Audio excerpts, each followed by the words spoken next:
Welcome to Al Hadi Foundation School.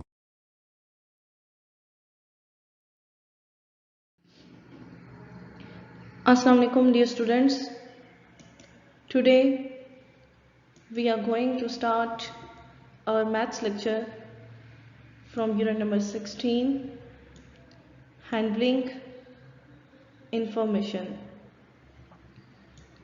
Exercise 16 इस unit की एक ही एक्सरसाइज है. Question number 6. क्वेश्चन 5 तक हमने प्रीवियस लेक्चर्स में सॉल्यूशंस कर लिए थे. Now we are going to start from question number 6. Question 6 is draw a pictograph to represent the information given below. आपके पास आपने टाइप्स ऑफ ग्राफ पढ़ी थी, उसमें पिक्टोग्राफ था, बार ग्राफ थे. बार ग्राफ की आगे दो टाइप्स थी, horizontal bar graph, vertical bar graph. Pictograph जो था उसमें आपने डेटा पिक्चर्स में शो करना होता है कि आपको नंबर ऑफ अमाउंट आपको गिवन होती है और सामने आपने कोई भी पिक्चर शो करके उन जनरल इंफॉर्मेशन के अकॉर्डिंग उसके आंसर्स देने पड़ते हैं. अब जो हमने क्वेश्चन नंबर 1, 2, 3 सॉल्व किए उसमें तो हमारे पास ग्राफ बने हुए थे, क्वेश्चंस गिवन थे, हमने आंसर्स दिए. लेकिन इस क्वेश्चन को क्वेश्चन 5 की तरह हमें करना होगा कि अगर क्वेश्चन है, क्वेश्चन के साथ आपके पास ये भी आपके क्वेश्चन का पार्ट है. ये जो टेबल बना हुआ है, day of the week 1, 2, 3, 4, 5, 6 and number of bulbs 50, 40, 60, 30, 50, 60. ये जो आपका ये क्वेश्चन का पार्ट है, ये टेबल, यहाँ तक आपका क्वेश्चन है. अब वो कहते हैं कि ये उन्होंने जो न्यूमेरिकल डेटा दिया है हमें, इस न्यूमेरिकल डेटा को, इन नंबर्स को हमें पिक्चर्स में, पिक्टोग्राफ में शो करना है. पिक्टोग्राफ में शो करने के लिए हमें क्या करना होगा. अब डे ऑफ द वीक, ये तो नंबर ऑफ द डे है, इनकी तो पिक्चर्स नहीं बनती. ये हम एक कॉलम में रखेंगे. नंबर ऑफ द बल्ब्स, अब उन्होंने ये मेंशन नहीं किया कि हमने क्या बताना है, इस डे को इतने बल्ब्स प्रोड्यूस हुए, सेल हुए टुडे, या क्या इसका मतलब है. ठीक है, लेकिन हमने ये बताना है कि फॉर एग्जांपल इतने बल्ब्स पर डे प्रोड्यूस हुए, तो हमने ये बताना होगा डे 1 को कितने बल्ब्स प्रोड्यूस हुए, डे 2 को कितने बल्ब प्रोड्यूस हुए, तो उसको हमने पिक्चर्स की मदद से शो करना है. डे 1, 2, 3, 4, 5, 6 एक कॉलम में हमने इसको रख लिया. नंबर ऑफ बल्ब्स, अब यहाँ पे मैंने फर्स्ट जो डे 1 है उसमें मैंने 5 बल्ब बनाए. यहाँ पे अगर आप नीचे देखें, यहाँ पे है ईच बल्ब, यहाँ पे सॉरी, यहाँ पे डी लिखा है, यहाँ पे बी आता है, यहाँ पे each bulb. Okay, each bulb represents 10. आपने एग्जांपल्स भी देखी थी. एग्जांपल्स हम किस तरह सॉल्व करते थे. हम अब ऐसा तो नहीं हो सकता कि हम एक ग्राफ में 50 बल्ब्स बनाएं, तो हम एक पिक्चर को मोर देन 1 से रिप्रेजेंट कर देते हैं. फॉर एग्जांपल एक पिक्चर है, वो नंबर ऑफ 10 को शो कर रही है, तो नंबर ऑफ 100 को भी कर सकती है. हमने प्रीवियस क्वेश्चन में किया था, जो कार्स की हमने पिक्चर्स बनाई थी वो थाउजेंड्स में से थी, तो एक कार को मैंने 5000 के इक्वल रखा था, सो हमने उसको ग्राफ में रिप्रेजेंट किया था. यहाँ पे मैंने किया है each bulb represents is equal to 10.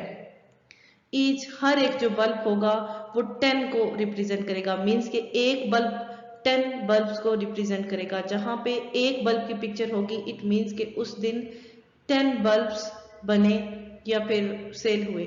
ठीक है, तो अब डे 1 में हमने 50 बल्ब्स को शो करना था, तो अगर एक बल्ब 10 को शो करता है तो हमें कितने बल्ब चाहिए, 5. यहाँ पे मैंने 5 बल्ब्स की पिक्चर बनाई है. 1, 2, 3, 4 एंड 5.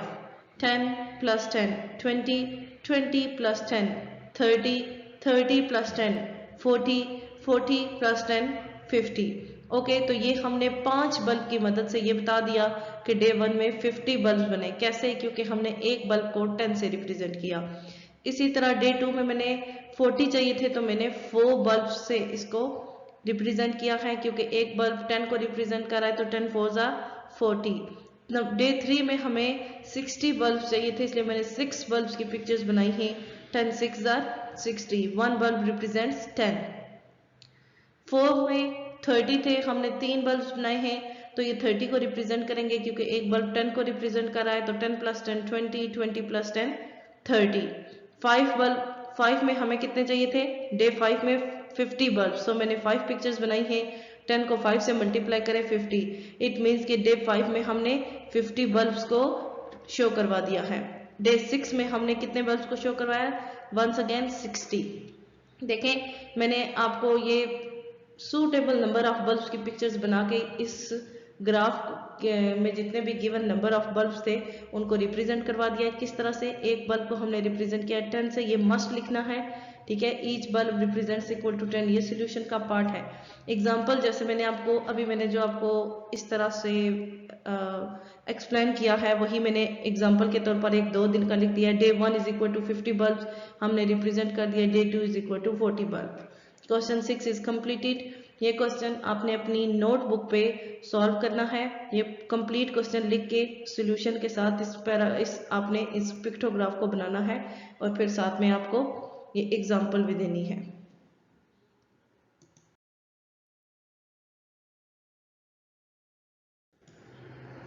नेक्स्ट है हमारे पास question number 7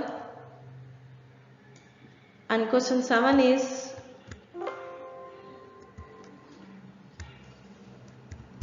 represent the given information in a horizontal bar graph।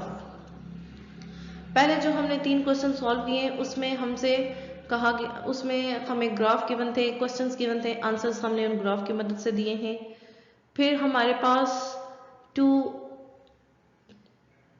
Tables given थे, उनके हमने पिक्टोग्राफ बनाने थे। अब हमारे पास जो टेबल्स गिवन है हमने उनके हॉरिजॉन्टल और वर्टिकल बार्स बनाने होंगे, बार ग्राफ। तो यहाँ पे अगर मेंशन ना हो तो आप कोई भी बार ग्राफ बना सकते हैं, लेकिन यहाँ पे मेंशन है कि आपने गिवन डेटा को हॉरिजॉन्टल बार ग्राफ में शो करवाना है। हॉरिजॉन्टल बार ग्राफ क्या होगा? मींस कि हमारे बार्स जो होंगे वो इस तरह से वर्टिकली नहीं होने चाहिए, हॉरिजॉन्टली होने चाहिए, जो लेफ्ट टू राइट मूव करें, अप टू डाउन नहीं। टेबल है हमारे पास ईयर में, एक है year 2012, 2013, 14, 15 and 16। TV sets in thousands, 20, 25, 30, 35 and 40। हमने इसको हॉरिजॉन्टल बार ग्राफ में शो करवाना है, ठीक है। ये थाउजेंड्स में हमारे पास, ओके। वो कहते हैं मीन्स के 20,000, 25,000, 30,000, 35 एंड 40। यहाँ पे आप साथ में लिख सकते हैं थाउजेंड्स नीचे। तो अब जब हम वर्टिकल बार ग्राफ बनाते हैं तो जो हमारे पास अमाउंट होती है किसी चीज़ की उसको हम यहाँ पे वर्टिकली लिखते हैं, और जो हमारे पास जिस ऑर्डर जो होता है हमारे पास टाइम का, उसके साथ जो हमने शो करवाना वो जो टाइम होता है वो हमने यहाँ पे, या कोई भी जिस चीज़ की इंफॉर्मेशन होती है वो हम यहाँ पे हॉरिजॉन्टली शो कराते हैं। लेकिन जब हम हॉरिजॉन्टल बार ग्राफ बनाने लगे हैं तो इसमें थोड़ा सा ऑपोजिट करना पड़ेगा। हमें ये जो टाइम है, ऑर्डर है, ये हमें वर्टिकली लेना पड़ेगा, और जो अमाउंट होगी किसी भी चीज़ की वो हमने हॉरिजॉन्टली लेनी होगी। अब इसके अकॉर्डिंग हम चेक करेंगे 2012 में कितने टीवी सेट्स प्रोड्यूस हुए या सेल हुए। ओके, यहाँ पे उन्होंने मेंशन नहीं किया, आप कुछ भी कह सकते हैं। यहाँ पे आप इसको यहाँ पे लिख सकते हैं कि ये थाउजेंड्स में है। जैसे हमारे पास एक पहले ग्राफ में लिखा था, कॉमा डाल के आप 3 zeros लिखें एंड ब्रैकेट क्लोज्ड, तो इसका मतलब हो जाएगा कि हम यहाँ पे जो हमारे पास डेटा है वो थाउजेंड्स में है। तो हमने बताना है, उन्होंने बताया है कि 2012 में 20,000 टीवी सेट सेल हुए या प्रोड्यूस हुए, 2013 में 25 सेट्स, 2014 में 30,000 सेट्स, 2015 में 35,000 सेट्स एंड 2016 में 40,000 सेट्स। अब हमने इसको शो कैसे करवाना है? वैसे तो हमने अगर वर्टिकल बार ग्राफ होता तो ये टाइम यहाँ पे आता, ठीक है, पीरियड ऑफ टाइम, तो और नंबर अमाउंट यहाँ पे आती। लेकिन अब ये हॉरिजॉन्टल बार ग्राफ है तो हम यहाँ पे टाइम को शो करेंगे और यहाँ पे अमाउंट को। तो फर्स्ट ऑफ ऑल मैंने 5 कॉलम बना लिए, इसमें लाइन बना के 2012, 2013, 2014, 2015 एंड 2016। अब 2000 यहाँ पे हमारे पास डायरेक्ट था 20, 25, 30, लेकिन हमने यहाँ से इसको, यहाँ पे 0 था, ठीक है, यहाँ पे आप 0 लिख लीजिएगा। 5, 10, 15, 20, 25, 30, 30, मैंने इसको प्रॉपर 0 से स्टार्ट करके 40 पे एंड किया है, 5 से भी स्टार्ट किया है। ओके, तो 2012 में फर्स्ट ऑफ ऑल हमारे पास उन्होंने दिया था 2012 में कितने टीवी सेट सेल हुए या प्रोड्यूस हुए, वो थे 20,000। तो हमें इसके बार ग्राफ को कहाँ तक लेके जाना है, जहाँ पे 20 लिखा हुआ है एग्जैक्ट वहां तक, 20 तक हमने इसके ग्राफ को बनाना है, फिर इसको वापस करके हॉरिजेंटली इसको कवर कर देना है और इसको आप फिल भी कर दें। 2013 में हमारे पास 25,000 सेट्स थे, तो हमें 20 से आगे मूव करना होगा, हमारा बार ग्राफ एग्जैक्ट 25 के ऊपर जाना चाहिए, फिर वापस हमने इसको हॉरिजेंटली क्लोज कर देना है।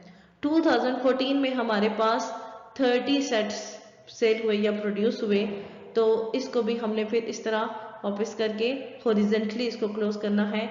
Mind it, horizontal bar graph है, इसको वर्टिकली नहीं करना। 2015 में आपके पास 35 आपके पास टीवी सेट्स सेल हुए या प्रोड्यूस हुए 2015 में, एंड द लास्ट वन 2016 में 40,000 टीवी सेट्स प्रोड्यूस या सेल हुए। अब यहाँ पे आप ये चीज़ नोटिस कर सकते हैं कि आपकी 5,000 के हिसाब से हर ईयर में नंबर ऑफ कार्ड्स प्रोड्यूस हो रही हैं या सेल हो रही हैं। 2012 में 20, फिर 25, 30। तो अगर आपसे ये क्वेश्चन किया जाए तो आप इससे डायरेक्ट आंसर कर सकते हैं। अब हमसे क्वेश्चन से रिलेटेड हमें ये नहीं कहा गया था कि इसकी जनरल इन्फॉर्मेशन भी लिखें या फिर इससे रिलेटेड कोई क्वेश्चन आंसर्स नहीं है, जस्ट हमें क्वेश्चन 5, 6, 7 और 8 भी ऐसा ही है। इसमें जस्ट हमें ये कहा, जो डेटा दिया गया उसको हमने ग्राफ्स में शो करना है, तो हमने इस डेटा को, ये टेबल में गिवन था, हमने इसको ग्राफ में शो कर दिया है। ये हमारा क्वेश्चन कंप्लीट हो चुका है। Above representation of information is in horizontal bar graph. ये जो हमारी रिप्रेजेंटेशन है इंफॉर्मेशन की, ये हॉरिजेंटल बार ग्राफ में हमने शो करवा दी है। Question 6 and 7 are completed. Next lecture में इंशाल्लाह क्वेश्चन नंबर 8 से स्टार्ट लेंगे। आज के लिए इतना ही काफ़ी है। ओके, अल्लाह हाफिज़।